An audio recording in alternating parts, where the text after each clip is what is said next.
see is the White House saying that they're going to continue to be transparent and that this really underscores that President Biden is doing all that he can to make sure that he's cooperating with the DOJ. I think when you talk about the politics of this, it's very interesting. And our friends at Meet the Press, they had a really good headline I think sums up the political stakes here. They said the Pence document revelation is good for President Joe Biden, but it's great for former President Donald Trump, because you have on the Biden side, you have now this question of whether or not you can compare him to Vice President Pence. These are two people who were making sure that they wanted to have their homes checked. They were trying to be as upfront as possible. They are cooperating with federal investigators, cooperating with the federal government, wanting to give back the documents, wanting to make sure that they're open and honest about what they have, at least based on the reporting and their own attorneys, what they're saying. But then, of course, you have former President Donald Trump, who was in this long back and forth with the DOJ and National Archives, and essentially ended up having to have his home searched by the FBI. Now, the politics of this are clear. These are two different cases, but of course, former President Trump, has a master's class in muddying the waters, has a master's class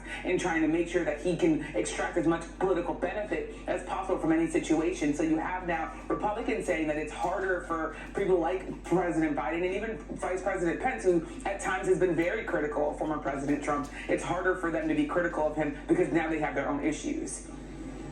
So, Paul, what's the likelihood we'll see a special counsel appointed?